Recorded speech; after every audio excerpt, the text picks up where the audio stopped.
Okay, so today we'll talk about two architects. Well, Max Biel was also an artist, designer, and other things. Well, so was actually Joseph Maria Olbrich. He did other things, design as well. So Max Biel and Joseph Maria Olbrich, both born on this day, the 22nd of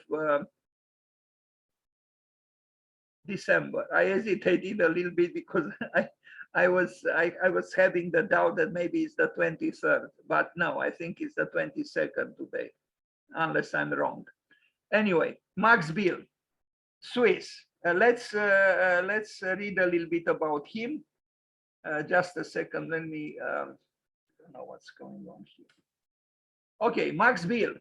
Yes, born on the 22nd of December 1908. And died also in December in 1994, was a Swiss architect, artist, painter, typeface designer, industrial designer, and graphic designer. Not bad. Renaissance man. Max Biel, the cult figure who shaped 20th century design and architecture. Now, this is a rather exalted, definition of him. But he was important. I don't know if he's, truly a cult figure, but he was important, yes. But I like very much what he said, and I really would have liked here to have a number of people who are responsible for the education in this country. It has become clear to us, Max Biel wrote, that beauty can no longer be developed out of function alone. Instead, the demand for beauty has to be set on the same level as a functional demand, since it is a function too. How true? How very true? You know, we think that function is that the function is everything, and that beauty is some kind of an accessory. You know, something that comes like an afterthought. No, beauty has a function too, and I would say a major function, if not the most important function, because Dostoevsky wrote, "Beauty will save the world." He didn't say function will save the world. He said beauty will save the world. But of course, we could dismiss Dostoevsky because he was a so-called mere writer, no? Although he studied engineering. Let's read again, because I love this statement. It has become clear to us that beauty can no longer be developed out of function alone. Instead, the demand for beauty has to be set on the same level as a functional demand, since it is a function too. And the relationship between function and beauty is the same as between function and ornament. In fact, a book was written with the title, "The Function of Ornament."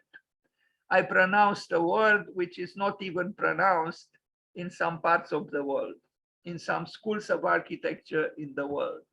Here was the man. He was a modernist through and through. Hello, Mr. Biel. A happy birthday to you. He was almost, in fact, a one-man Bauhaus, a unifier of the arts and a believer in their power to be co-opted for social and political good. He was also early to recognize that designers, I quote, have to assume responsibility for all the new things created in the world, end of quotation. Again, I can only regret that there are no students here at all today.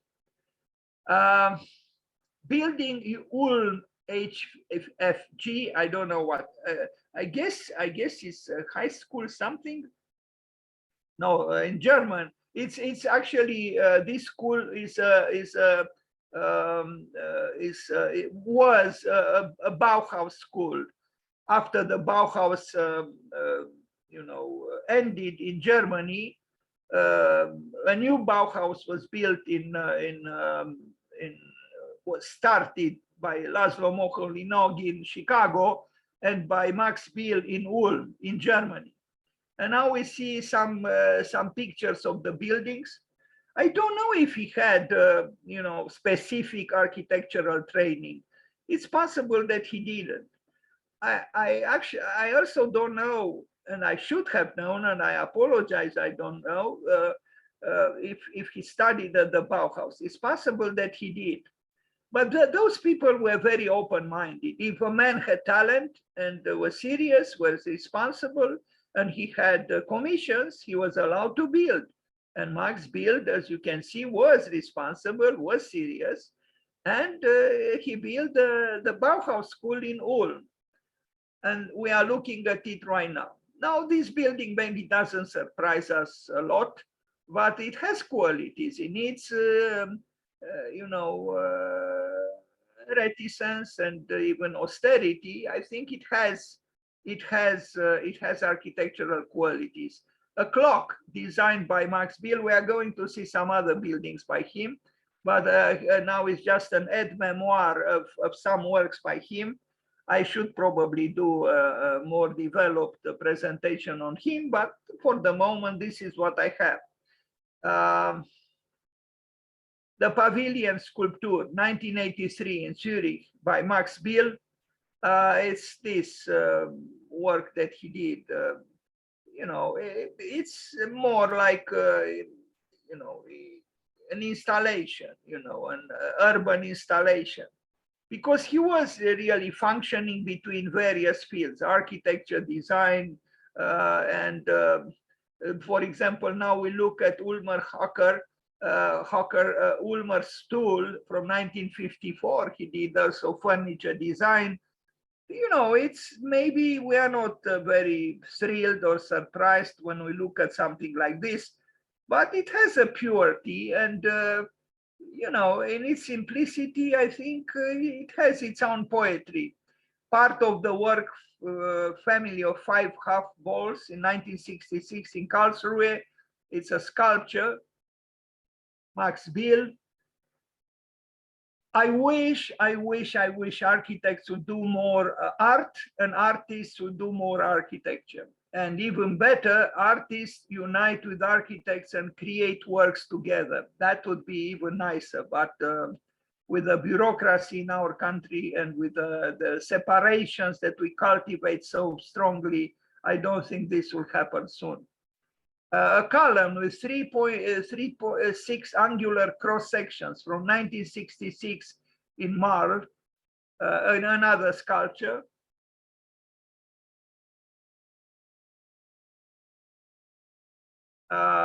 This one we already saw, but we see other picture.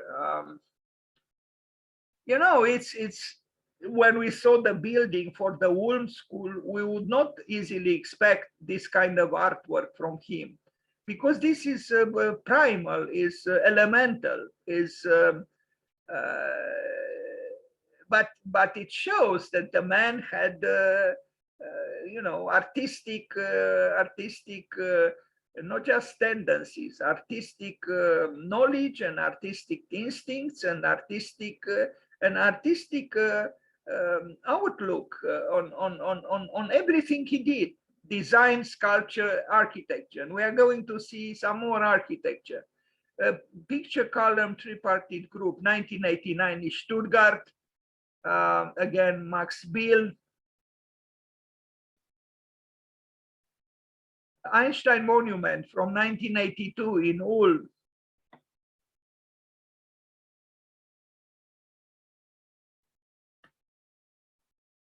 I think there is great potential in the collaboration between artists, architects, and so on. And I truly think architects could earn a lot.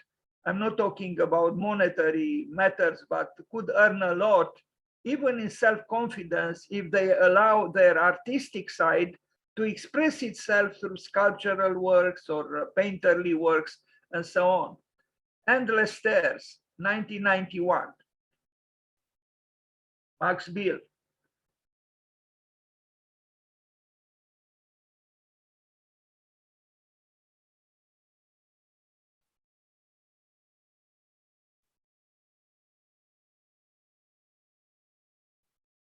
Fleck House, Odenthal. It's a house. It's a house, and you see this man who was clearly an artist was also a very, knowledgeable and sensitive architect who worked,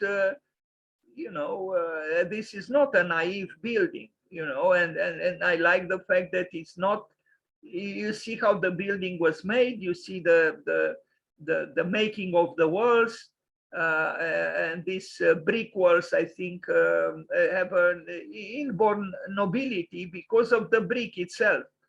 I would never plaster the bricks. They should be allowed to be like this, although some way, I guess, to protect them, perhaps through the quality of the bricks themselves.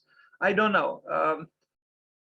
But if you look at this building and compare it to the house with the school we saw, we see that it's the same kind of aesthetics.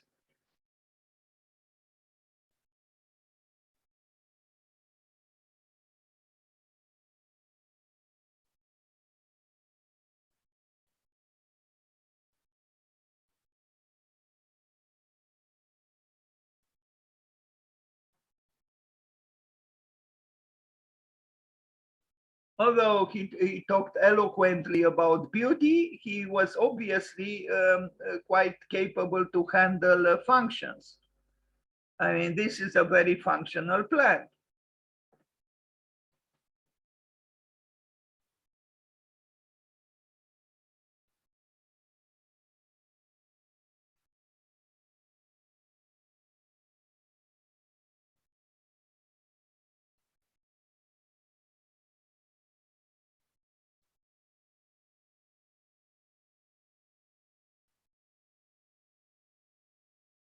The truth is, with a little bit of common sense, maybe many people or some people could perform some architectural duties or tasks. The problem is, as Einstein said, nothing. No, as Frank Lloyd Wright said, nothing is as uncommon as common sense.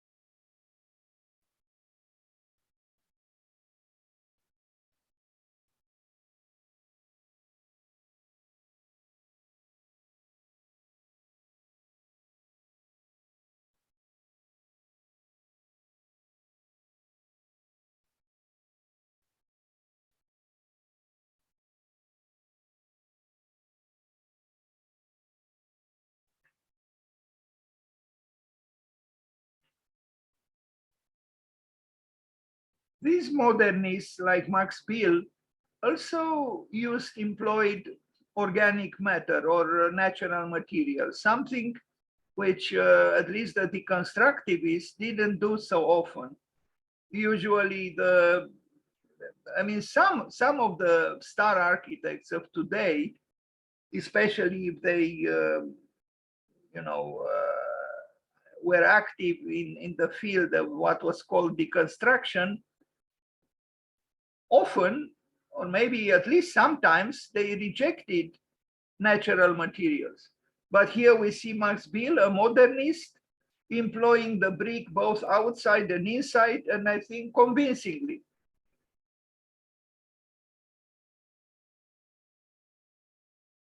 Here he is, Homo universalis. He was, I think many people perhaps have these dispositions or even abilities towards, some kind of so-called universalism. They just need to be encouraged, essentially, or in good part, through playfulness. I think many people have so-called hobbies, but you could say, if I'm allowed to be sacrilegious almost, that Leonardo da Vinci was a man of many hobbies. In a way, he was an amateur all his life, and I'm talking about the quintessential genius of the Renaissance. No, and so the Homo universalis that Max Bill was He was a man who was, you know, doing sculpture, doing design, furniture design, a few houses. But excessive bureaucracy kills this. You know, it just kills. An artist in our country, at least, cannot build, doesn't have the right to build, doesn't get the signatures. But, well, you know, this lack of elemental freedom, okay, well, maybe a painter cannot build, you know, I don't know, a Hilton hotel with 40 floors and so on, or I don't know what kind of building of large dimensions, but a villa, a house, many people, I would say, could, and certainly a good artist with common sense. Although, as Wright said, nothing is as uncommon as common sense. College of Design in Ulm, which I already showed a picture of, and I like very much the windows here. You know, these are the building itself, its distribution, its articulation of masses and volumes is, you know, we have seen such buildings, but the windows, you know, most architects would not use this kind of window, would not divide it in smaller segments. And I think the charm of the building derives, and also the fact that it's the wood, you know, naturally looking wood, and this division of the large window into smaller parts, I think is very effective, and it humanizes an otherwise, you know, potentially a cold building.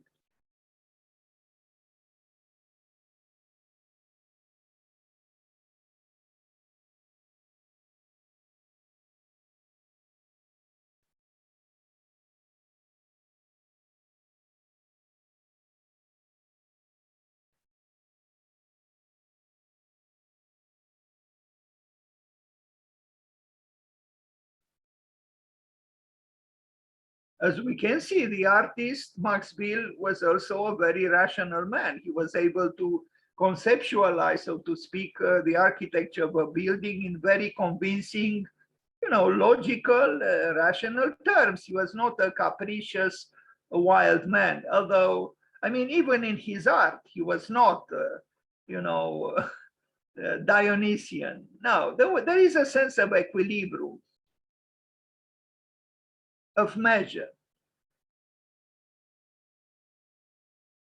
But to me, it is uplifting to see the case of a man who practiced various arts.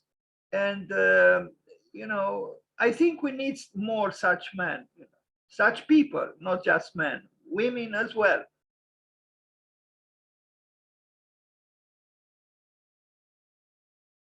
Brick here again, you know, yes, painted in white, but it matters, you know, it matters. Wood at the windows and brick here, it matters. Even if nothing is displayed on it, it still has a vibration, you know, a discrete vibration, which is important. Even the concrete, you know, unkept as it is, has a so-called vibration. Anyway, so this is the college in Ulm, built by Max Bill. Will arrive now very soon to, in a few minutes, so if not sooner, to a very different kind of architect, Joseph Maria Olbrich.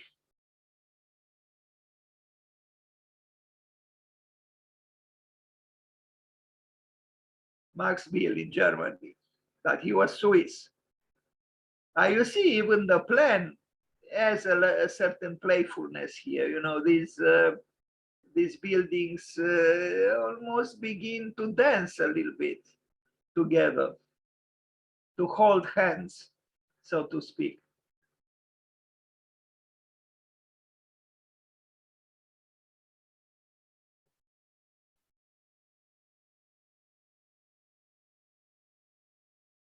And being a sculptor helped, of course, you know, because a sculptor and a painter and people who are involved with art do have, you know, the necessary aptitudes to also build in an artistic way. No, I should avoid the word artistic. To build in a sensitive way, in a way which is not provocative in a negative way to the eye. Now, the last picture with him was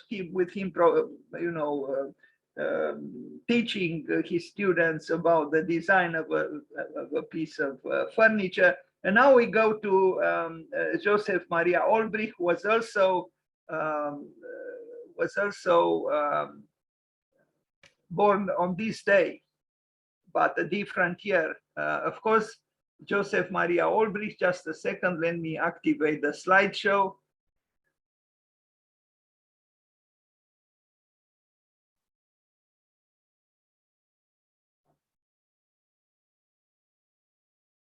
Okay, so Joseph Maria Olbrich, born on the 22nd of December, 1867, and died in August 1908. So you can see he died young at 40. At 40, he died. Was an Austrian architect and one of the Vienna secession founders.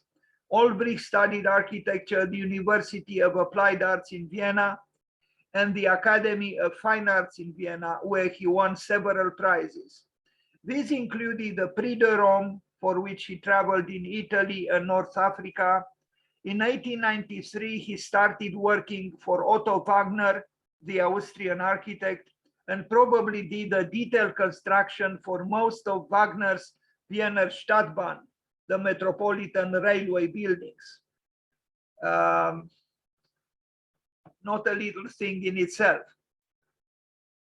In 1897, Gustav Klimt, Joseph Maria Olbrich, Joseph Hoffmann, and Koloman Moser founded the Vienna Secession Artistic Group.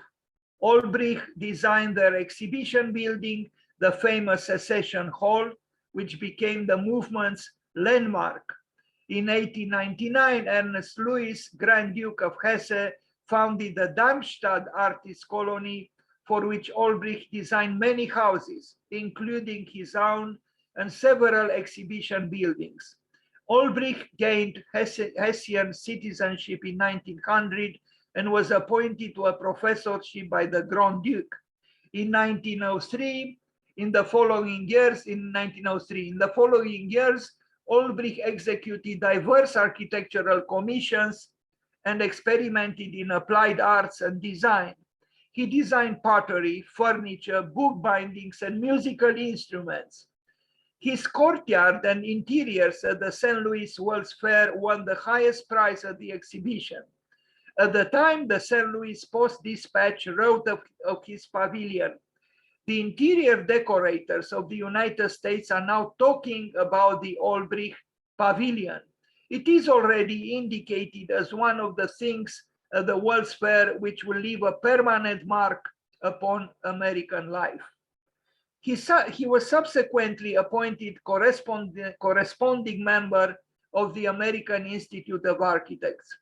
His architectural works, especially his exhibition buildings for the Vienna and Darmstadt secessions, had a strong influence on the development of the Art Nouveau style. And let's look at the man. He looks here very cocky and handsomely dressed. Too bad, I mean, I look at this picture and he died at 40. This is how fate is sometimes, cruel. Another picture of him. He was truly a very talented architect and quite prolific. Until 40, he already built a number of significant buildings, both in Austria and Germany. Here he is again. Hello, Mr. Olbrich. Happy birthday to you.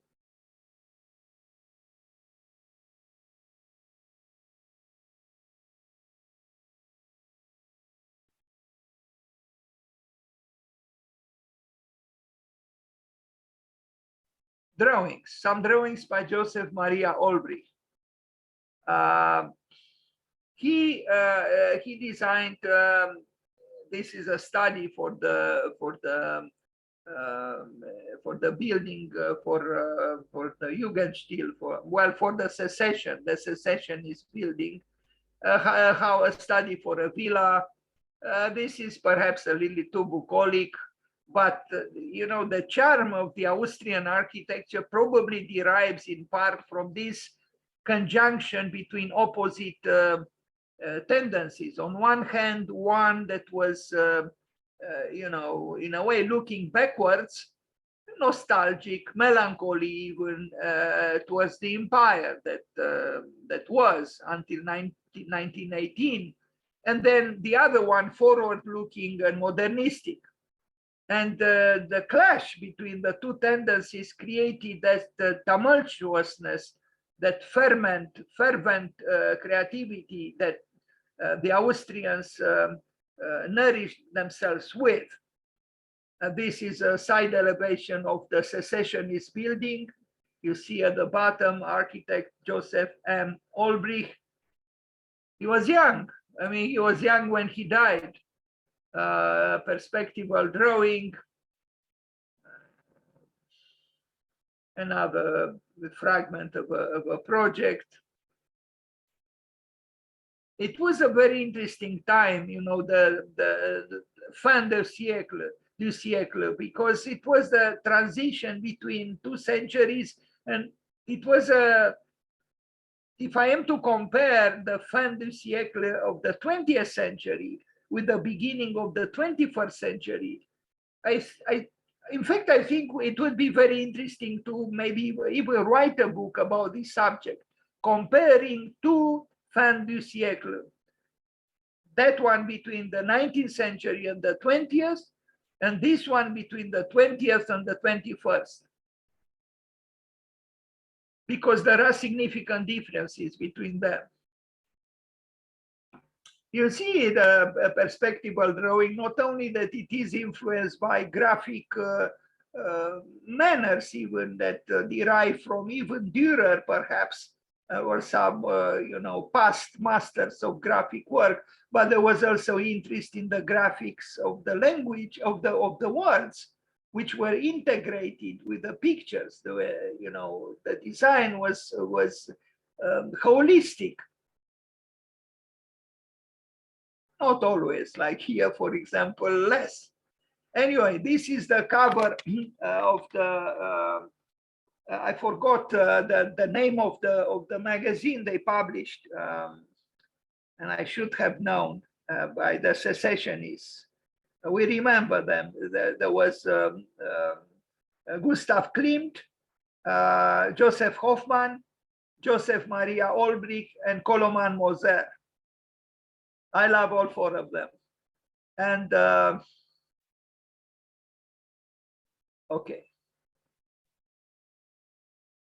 Now, the secession building, the most famous building by Joseph Maria Olbrich, and it's famous because it's in Vienna, and it's you know, a very famous building in Vienna from 1898. Look at this. Ah, yes, the magazine was called Ver Sacrum, and we saw the cover of this magazine. It was a magazine published by the secessionists.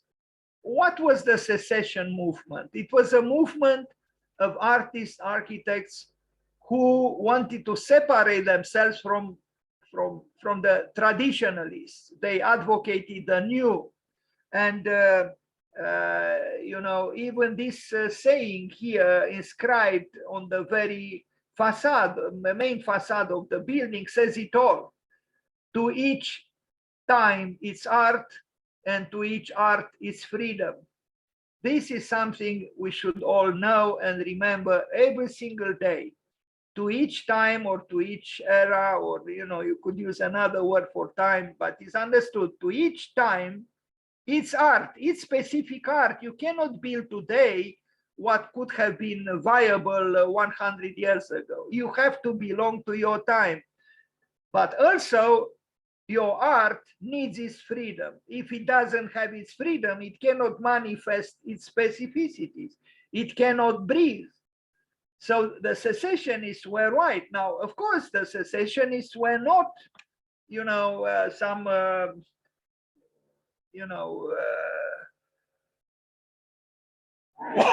sorry, were not some, poor people who lived in the gutter. They were part of the Viennese society, probably influential, probably with a certain affluence. After all, they built this building for themselves in the very center, in the very heart of Vienna. This is not a little thing. Two important buildings by Otto Wagner are not far away from here, and other things, of course. But anyway, when I look at this building, I become enthusiastic and I become hopeful because I see here the power of a group of architects and artists coming together. This is what it's all about. Instead of working alone in your morose misery and your terrible solitude, you move towards other people and you create alliances and you manifest yourself as a group. This is very important. After all, what is the symbolism of this at the top? It's kind of a sphere or part of a sphere made of leaves. But this is exactly a metaphor for the unity I was mentioning. Between many leaves, you can create a whole that is stronger, that could have an impact in society and even at the level of the individuals who compose that whole. And so there is much to learn from the Viennese secessionists. Look at this with a saying that I translated in this way. I do not know German, but I know what this means. To each time, it's art, to each art, it's freedom. The building was built by this young architect named Joseph Maria Olbrich, whose birthday is today, the 22nd of December, sorry. Now, in a way, this building, in contrast to this building, expresses the very ideology and the beliefs of these people. Maybe for us, this is not so striking, although I think it continues to be a striking building, but it has a much higher level of modernity than what we look at here. Also, we have to notice the presence of ornament. There is ornament here. It's not a building which banishes ornament. No, the ornament plays an important role, and it is even a golden ornament. It's important, this ornament. Even this, it is ornamental, is it not? It is. But on the other hand, the geometry of the building is convincingly cubistic, modern. This is the back. I have to say, some years ago, not too many years ago, like 4 or 5 years ago, I was laying on the grass here on the side of this building. I was waiting for someone, and the policeman came to me, and I was afraid that he would say something because I was laying on the grass under this tree or the next tree. And very gently he asked me, he said first in German, and I gave, he understood I don't know German, and then he talked in English, and he told me, "Sir, please forgive me. Are you okay health-wise? Do you have a problem?" I said, no, I just enjoy. It was the summer. It was hot outside. Just enjoy to lay down here on the grass. And he said, "Yeah, sorry, please forgive me. It's fine, of course. Bye." I like this very much. I mean, I'm talking about the center of Vienna. Nobody said anything. Quite the opposite. He was excusing himself that he disturbed me. A level of civilization which is to be appreciated. Okay, the side fragment of the elevation, we see the ornaments which are not abstracted. but it's okay, you know, it's okay. It's okay for a building built at the turn of the century, that is the 19th century, it was okay. It's a fine building, and you know, one of the important buildings in Vienna that any tourist, almost any tourist is aware of. And Vienna has, of course, other buildings, including other buildings by him, because he worked, as we read, in the office of Otto Wagner, who built a lot of subway stations. And apparently, Joseph Maria Olbrich worked on the details of those subway stations a lot. Look at the plan, it's perfectly symmetrical, but is it a static building? No, no, I wouldn't say so. So symmetry is not necessarily an unbearable vice, as Bruno Sevi thought. No, no, you could have a perfectly symmetrical building, which is convincingly sculptural and dynamic and interesting, especially also if it assumes a certain level of ornamentation. This is a perfectly symmetrical building.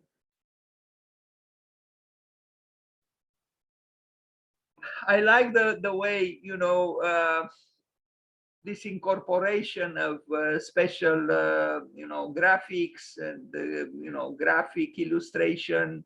I mean, can you imagine today doing plans for buildings in this way? And, you know, no, no, we think we are too serious, you know, we are too, I don't know, rational, too, no, but I like it. It gives a character to the whole page. It becomes a plastic event, the very page.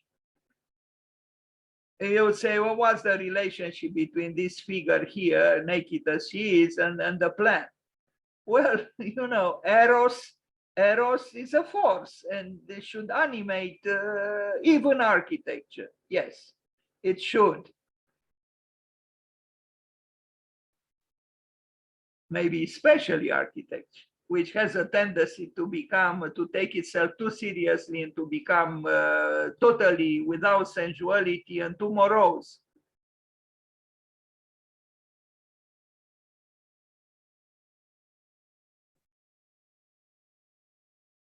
Now look at all these things which you totally forgot about. You know, it's the beauty of invention. You know, plastic invention, graphic invention. We need this badly back to architecture, I think. Also craft, because you cannot do something like this easily in the absence of a, you know, a certain degree of you know, emancipated crafts. These are well done, not just well conceived, they are well built.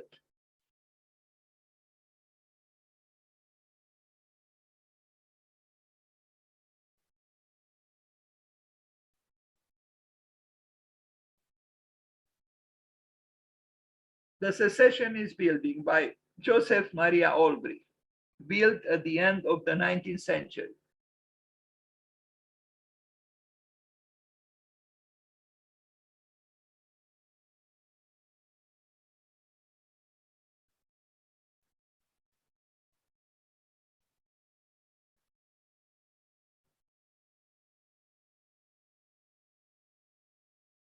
I admire these Austrians. I love Austrian. I love their spirit. You know, they are very creative in art, in architecture. Even now, they have great architects, great artists. Why? It's a country which has the population half of the one that Romania has, but their input in architecture and art is tremendous. Now, a house in St. Pölten. Look at this. What architect today would do something like this? Maybe Hundertwasser, but not even Hundertwasser, perhaps. This kind of narration of figurative, you know, plastic work on the elevation of the building. But I think it's not only that there's nothing wrong with it, but it's it brings interest to the building. It becomes mysterious. You ask yourself, you know, what is the story behind this? Our buildings today don't tell any story. We are only concerned with space, space and space again. But the space is not enough. You know, I read the books on architecture by Andrea Palladio. He doesn't even use the word space at all. Imagine the building without this, you know, with this rather ornamental canopy here and with this plastic work on the walls. It becomes interesting all of a sudden. You know, it tells a story which, yes, I do not know. I do not know its motivation, its mythology or whatever, but it intrigues me. I will never forget this elevation. It's so easy to look at so many buildings which do not tell any story, and you forget them, how they look like. Even the next day, you forgot what you looked at. You will always remember this building once you saw it once, even like this on Zoom, on a PowerPoint presentation.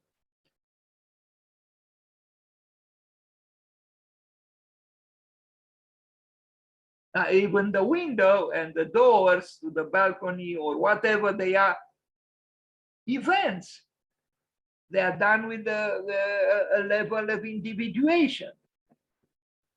Not to speak about such so-called details, you know, which are charming. Of course, we don't take time to do such things any longer, and we might not even have the craftsmen to manufacture something like this. No. But Vienna has, even at this moment, has small ateliers, small shops, very traditional, where they do all kinds of things.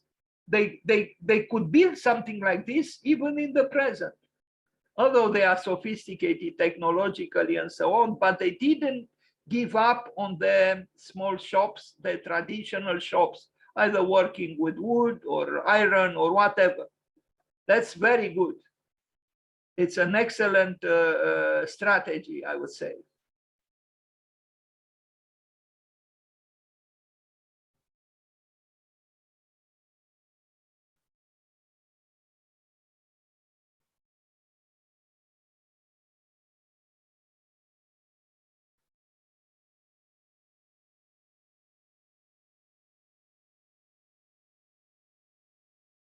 Now, another house from 1901.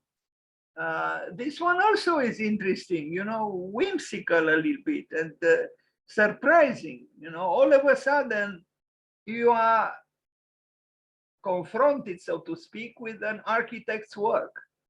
You know, an architect who had imagination, was creative, and the building shows it.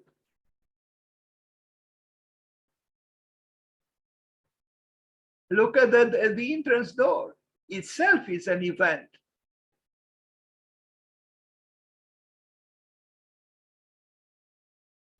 Now, again, in order to do something like this, you need a craftsman to be able to manufacture it properly. Let's say you might be able to draw it, but it's not enough to draw it. Someone has to build it. Well, where do we have these craftsmen these days? I don't think they are so easy to be found, at least not where we are.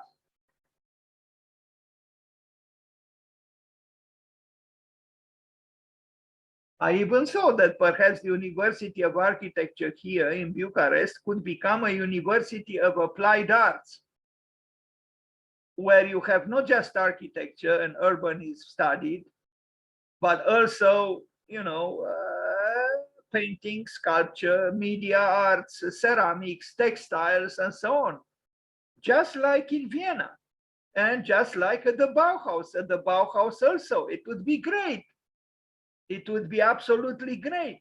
And I talked with certain people about this, but they said no, because that, anyway, I think it would be great.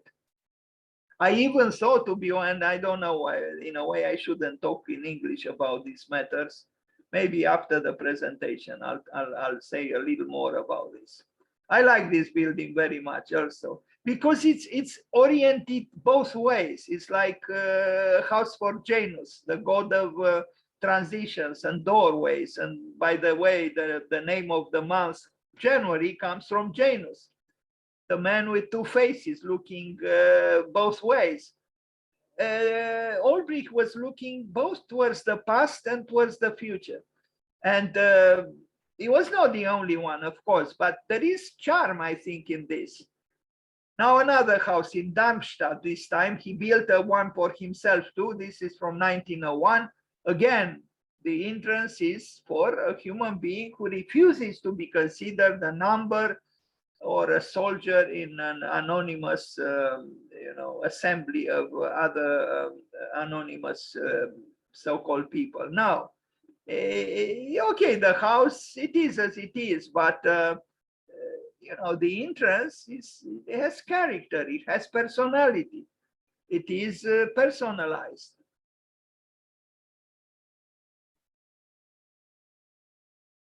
Because it is important, the entrance into a building. It's that threshold between the inside and the outside. It cannot be just a hole in the wall. Now, Villa Max Friedman from 1898. Again, delicious pictorial interventions. Sure, why not? A little bit of joie de vivre, a little bit of indulgence, self-indulgence. Sure, why not? A little bit of sweetness. Why not? Little accents of poetical imagination expressed through graphic means. Why not?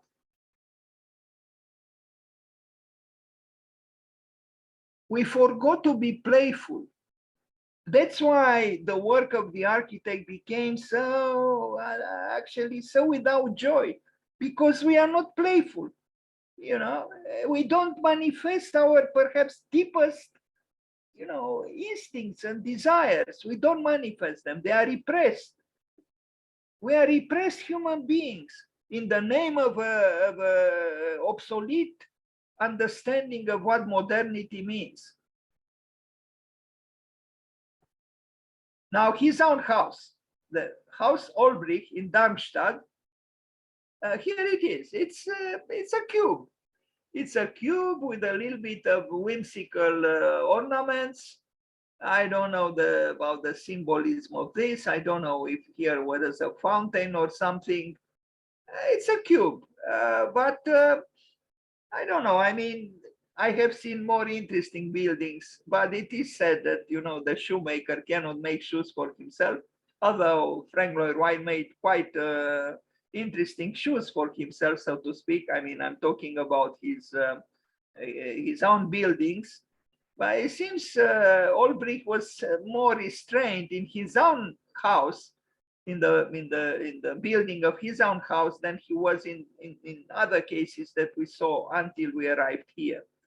With the exception, but even here, the ornament is rather predictable and serial, and it's cerebral in a way. Even the ornament somehow strange in a way, because this was a man of great imagination and plastic abilities, and his own house is rather rigid, I would say. But yes, you could say it has a certain interest for the history of architecture, because he almost anticipates somehow the cubical buildings of Adolf Loos, who of course rejected totally the ornament. But if you take the ornament off of this white cube by Olbrich, and you envision a different ending at the top, you almost get a building that could have been confounded as being one by Adolf Loos. Now, this is a very interesting work by him, and a large work, the Mathilde Hoche in Darmstadt. This is a poster for, I guess it was, I don't know what it was, a conference or an announcement of some sort for this big building.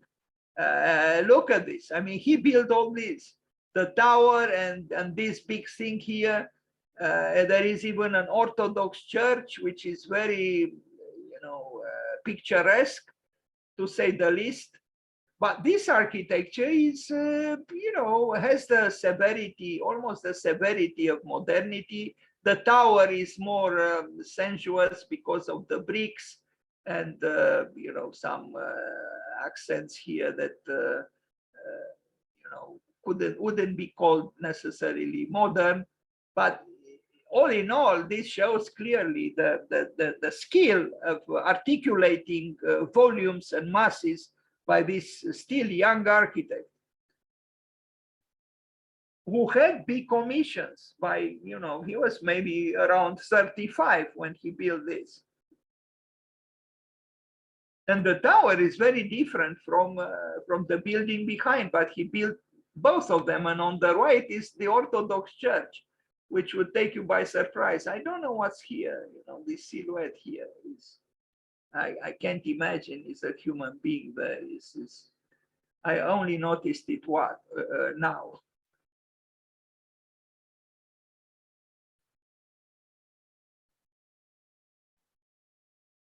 Joseph Maria Olbrich.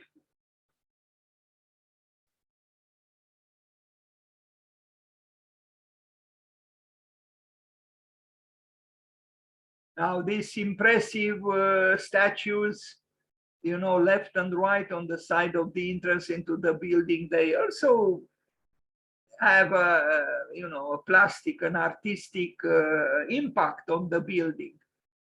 Why is it that we don't even think of doing something like this in the present? Perhaps we should. Yeah, here is the Orthodox Church. I mean, you know, it's indeed, you know, almost Russian Orthodox Church. It's very, in a way, it is very Orthodox, but it's also original and so different from the other buildings. It's incredible, actually, and also different from what we see here. So he was a man of many hats, no doubt. Very interesting architect, and not just architect. We are going to see also some other designs, not just of buildings.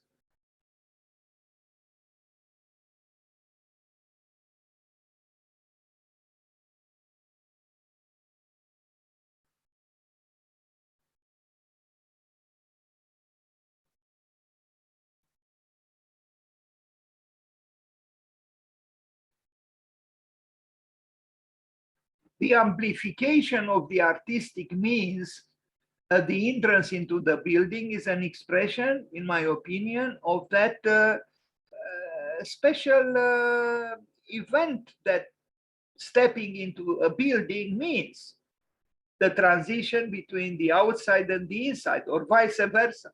Of course, it has to be eventful somehow.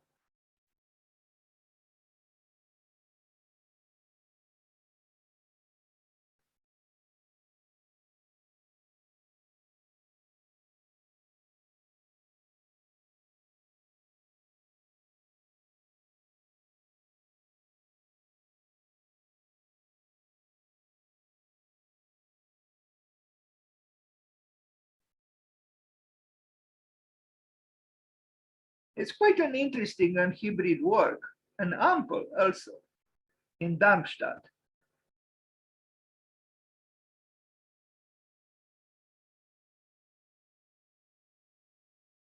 Furniture, some furniture designs by Joseph Maria Olbrich. You see, the furniture is good measure modernistic, with just some slight details that you know, belong perhaps to what we call the past. But this is very close to a piece of furniture that could have been built easily at the end of the 19th century, particularly in the postmodernist time. The chair is, you know, similar to some of his buildings. You know, small insertions of graphic work, good craftsmanship, probably is comfortable and solid. this table also is, artistically interesting.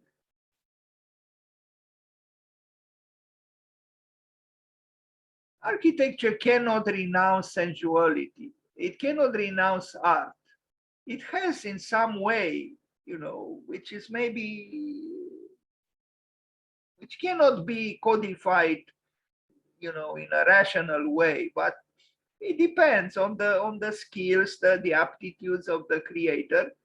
But these elements are important, any artist has some sensuality in him and in her. It has to be expressed, otherwise, everything you do becomes sterile and frigid and uninspiring and uninspired.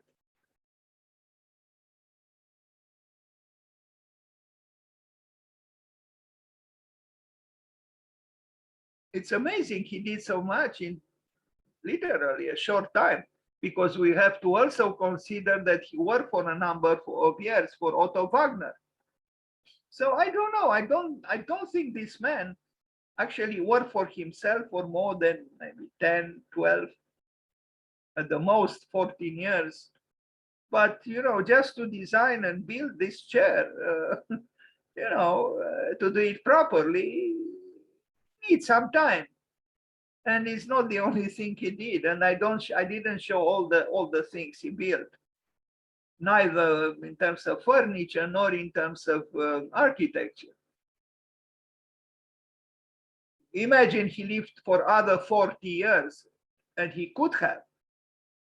Imagine what Joseph Maria Olbrich could have done if he lived until he was 80. Not to speak if he would have lived until he was 100 or so, like Oscar Niemeyer.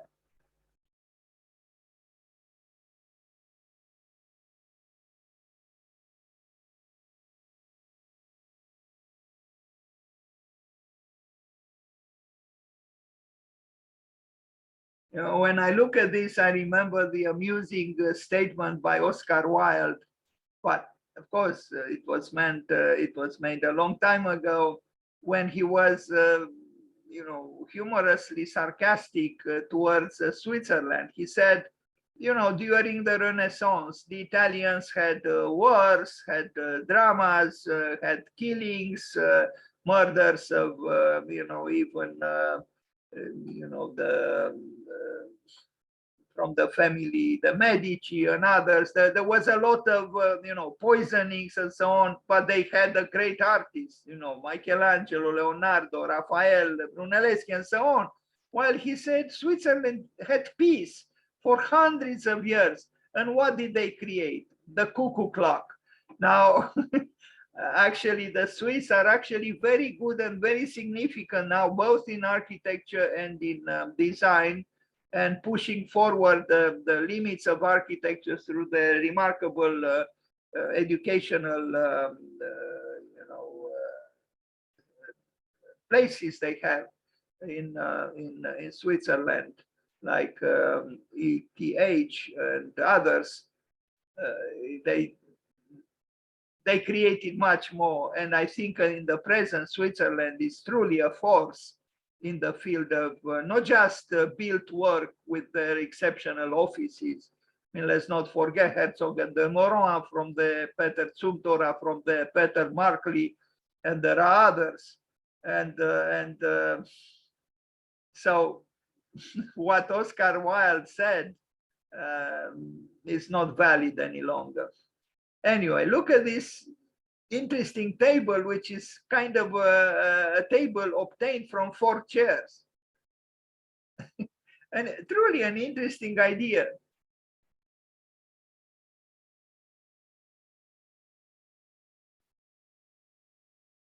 That's why I keep saying it's necessary to be playful. If you are not playful, you can't truly be creative. A level of playfulness is necessary. It doesn't mean that if you are playful, you are not also serious. No, you can do both, but playfulness is important as well.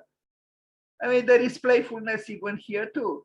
Look at these things. They are playfully placed here, and In fact, there are many chairs without these things. These could have functioned quite well without. These are rather superfluous. They are not necessary here structurally. Now, most chairs don't have something like this. But because of these things, and the one at the back, the chair has its own capricious personality, if you want to describe it in this way. Yes, I think capriciousness is part of creativity in architecture as well, meaning subjectivity. You cannot be continuously objective. You cannot explain everything in rational or objective terms. Some decisions, and maybe the most important ones, which are related to emotions, are rather subjective. We saw this one, but not open like this. Anyway, this is not one of my preferred pieces of furniture by him. As you see, I mean, just in terms of chairs, he did a lot.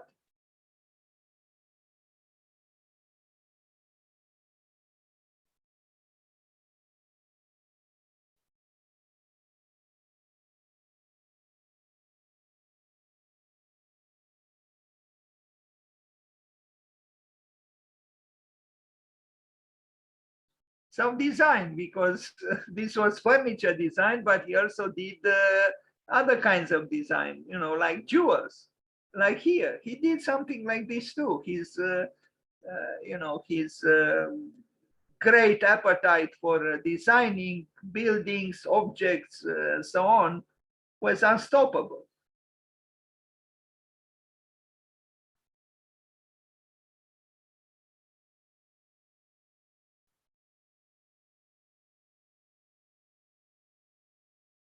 Why we separate the field of design and the field of urbanism and the field of landscape design or architecture from architecture, I don't understand, because they all belong essentially to the same realm. Just like Joseph Maria Olbrich shows it abundantly. And he is not the only one, of course. Many architects did many things.